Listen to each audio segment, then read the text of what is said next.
mid ka mid ah dhalinyarada aqoon-yahanada ah ee Soomaaliyeed ee ku nool dalkani Jarmalka oo xiriir la soo sameeyay telefishinka caalamiga ee Home Cable TV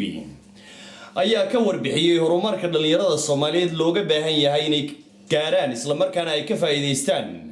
fursadaha yaala qaaradan Yurub wadada Soomaaliyeed guud ahaan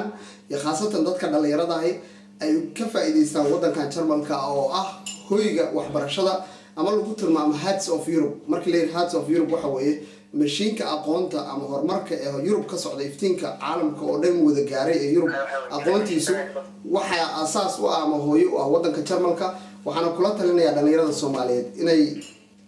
u dadaalaan kuna degdegaan waxbarashada aqoontuna furaheeda waxay ka bilowmataa wadamada reer galbeedka inuu qofku luqadda barto integration inuu sameeyo inuu isku dayo bulshada soo dhaxgali lahaa inuu isku dayo inaan joogin dalkiisii meeshaan uu joogo uu si wax uga qabsan lahaa oo ku talagalo Khadar Saleeban ayaa weydiiyay maadaama uu in muddo ku sugnaa dalkani Jarmalka isla markaana baranayay arrimaha caafimaadka inuu tusaale ka bixiyo sida ay fursadan uga faa'iideysan karaan dhalinyarada Soomaaliyeed ee iyagu degan dalkani Jarmalka runaantii marka laba kalmood lagu soo qabo waxaad moodaa muddadan dambe inay dalka Jarmalka ku soo badanayeen ummadda Soomaaliyeed khaasatan waxaa moodaa dhalinyarada shabaabka oo aad u da'dayar inay ku soo badanaysay dalka Jarmalka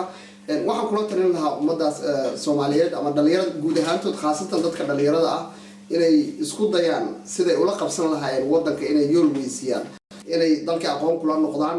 oo ilaa ay dadaalkooda saaraan siday dalkii iftiinka ay halkan kala kulmaan u gaarsiin lahaayeen ilbaxnimada dimuqraadiyadda horumarka doorashada cadaaladda iyo sinaanta ay gaarsiin lahaayeen Mustafa Hajiyadan Harun telefishinka caalamiga ee Home Cable TV